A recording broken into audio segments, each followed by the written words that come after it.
क्या आपका भी पीरियड का फ्लो खुल के नहीं आता है? काफ़ी बार पेशेंट हमें ये बोलते हैं कि पहले जैसे मेरा फ्लो अच्छा आता था, अभी पीरियड का फ्लो इतना अच्छा नहीं आ रहा है।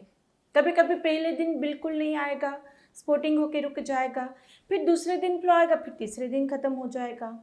या कभी-कभार 1-2 दिन आएगा, फिर तीसरे चौथे दिन थोड़ा-थोड़ा स्पॉटिंग करके आएगा। लेकिन जो खुल के 3-4 दिन तक फ्लो आना चाहिए, वो फ्लो नहीं आता है। तो उसके रीज़न्स तो बहुत ज़्यादा रहेंगे, वो तो हम आगे डिस्कस करेंगे ही कि कौन-कौन से ऐसे रीज़न रहते हैं जिसके चलते पीरियड का फ्लो खुल के नहीं आता है। लेकिन यहाँ पर हम एक होम रेमेडी बताते हैं अपने पेशेंट को। वो होम रेमेडी लेने से आपका पीरियड का फ्लो खुल के आएगा।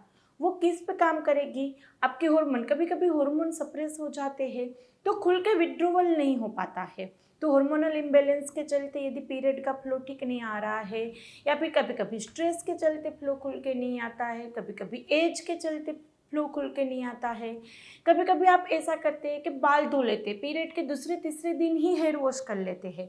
तो यदि पीरियड के दूसरे तीसरे दिन हेयर वॉश कर लेंगे, तो भी पीरियड का फ्लो सप्रेस हो जाएगा। तो हेयर वॉश या तो पीरियड के पहले दिन करिए या फिर चौथे दिन करिए। दूसरे तीसरे दिन पीरियड के दौरान हेयर वॉश करना आप थोड़ा अवॉइड करिए, क्योंकि उससे पीरियड का फ्लो कम होना या सप्रेस होना बहुत ही कॉमन है। फिर यदि आपका थायराइड इम्बैलेंस है या फिर आपका प्रोलैक्टिन हार्मोन बढ़ा हुआ है।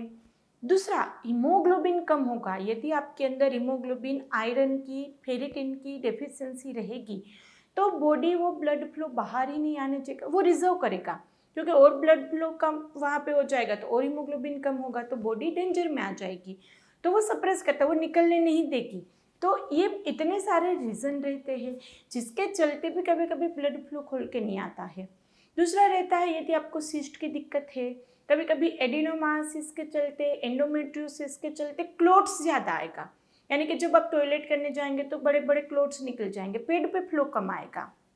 तो दूसरा एक रीज़न ये भी रहता है कि यदि आपको क्लोट्स ज़्यादा आते हैं या फिर टॉयलेट के दौरान ज़्यादा फ्लो आ जाएगा, तो भी पेट पे आपको कम लगेगा। तो यहाँ पे रीज़न कोई भी हो, यदि आप ये होम रेमेडी लेते हैं तो आपका पीरियड का फ्लो खुल के आएगा। तो ये होम रेमेडी क्या है और बनाते कैसे है? तो आपको 1 गिलास पानी लेना है। 1 गिलास पानी के अंदर 1 चम्मच अजवाइन डालना है, आधा चम्मच हल्दी पाउडर डालना है और 2 चम्मच गुड़ डालना है। फिर से बताते हैं, 1 गिलास पानी में 1 चम्मच अजवाइन, आधा चम्मच हल्दी पाउडर, 2 चम्मच गुड़ डालिए। उसको 3-4 मिनट तक उबालना है। फिर उसको छान के पानी पी जाना है। दिन में 2 बार ये पानी पीना है, सुबह में 1 बार और रात में 1 बार। डिनर के बाद ले सकते हैं, इवनिंग में लेना चाहे एक्सरसाइज के तुरंत पहले तो भी ले सकते हैं। तो आप दिन में 2 बार ये पानी लेंगे। लेना कितने दिन है? 3 दिन, 4 दिन, 5 दिन, जितने दिन आपका फ्लो चलता है उतने दिन आपको लेना है। पीरियड का फ्लो बंद हो जाए तो ये पानी पीना भी बंद कर देना है। पूरा महीना इसको नहीं ले सकते, सिर्फ और सिर्फ पीरियड के दौरान ही आपको लेना है। तो इस तरह से आप ये पानी पिएंगे तो पीरियड का फ्लो खुल के भी आने लगेगा। और बहुत कभी कभी क्या होता है, जमा जमा आता है, यानी कि थोड़ी देर आएगा फिर रुक जाएगा, फिर आएगा फिर रुक जाएगा। तो इससे पीरियड का फ्लो बिल्कुल साफ तरीके से आएगा। क्लोट्स यदि बहुत ज़्यादा मात्रा में आते तो वो भी नहीं आएगा और पेन भी थोड़ा कम होगा। तो ये होम रेमेडी आप पीना शुरू करिए। लेकिन जैसे हमने बताया था कि आगे जो जो हमने रीज़न डिस्कस किए हैं, तो यदि ये पीने के बाद भी यदि आपका पीरियड का फ्लो खुल के नहीं आता है तो अपना एक बार अल्ट्रासाउंड की, सोनोग्राफी की रिपोर्ट कराइए। अपना blood test, AMH, prolactin, thyroid, haemoglobin, इतने रिपोर्ट करिए। और उस रिपोर्ट में जो दिक्कत निकलती है फिर इस रिपोर्ट के ऊपर काम करेंगे तो पीरियड का फ्लो खुल के भी आएगा और रेगुलर भी हो जाएगा। लेकिन आप सब रिपोर्ट करा रहे हैं, ट्रीटमेंट ले रहे, फिर भी खुल के नहीं आ रहा है, तो ये पानी पीने से पीरियड का फ्लो खुल के भी आएगा और प्रेगनेंसी रुकने के चांसेस भी कहीं हद तक बढ़ जाएंगे। क्योंकि यदि आपकी लाइनिंग प्रॉपर तरीके से निकलेगी तो वापस प्रॉपर तरीके से बनेगी, तो उसके अंदर ब्लड फ्लो मेंटेन रहेगा, तो आपकी इम्प्लांटेशन रेट भी बढ़ेगी। तो ये पानी आप पी सकते हैं। और इसके अलावा भी यदि आपको प्रेगनेंसी रुकने में, पीरियड रिलेटेड कोई भी दिक्कत हो तो आप उसके लिए होम्योपैथिक मेडिसिन भी ले सकते हैं। तो हमारे चैनल पे जाइए। यदि किसी भी रीज़न से भी आप हॉर्मोन्स लेके थक गए हैं, IUI, IVF सर्जरी बोल दिया गया है, तो उसकी बिल्कुल ज़रूरत नहीं रहती है। होम्योपैथिक मेडिसिन से हम सारी चीज़ों को ठीक कर सकते हैं, नेचुरल प्रेगनेंसी कंसीव कर सकते हैं। तो चाहे आपकी ट्यूब बंधाई हो, चाहे सिस्ट हो, तो भी सर्जरी आईवीएफ की ज़रूरत नहीं है।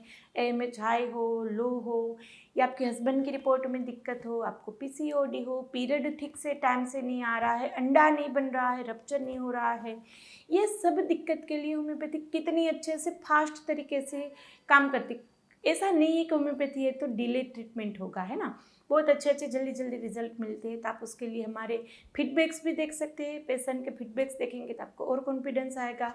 आपकी जो भी दिक्कत है उसके लिए रिलेटेड स्पेसिफिक वीडियोस भी रहेंगे, वो भी आप देख सकते हैं।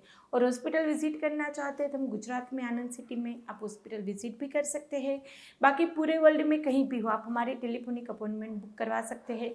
यहाँ पर स्क्रीन पर नंबर दिया गया है, उसमें इतना ही मैसेज करना, आपके अपॉइंटमेंट चाहिए, मेरी टीम आपको गाइड कर देगी। तो चलिए फ्रेंड, वीडियो आपको अच्छा लगा तो ज़्यादा से ज़्यादा शेयर करिएगा, आपको पसंद आया तो लाइक करिए, और अभी तक सब्सक्राइब नहीं किया तो कर लीजिए, आपके लिए बिल्कुल ही फ्री है। फिर से मिलेंगे, तब तक के लिए stay healthy, stay happy, bye.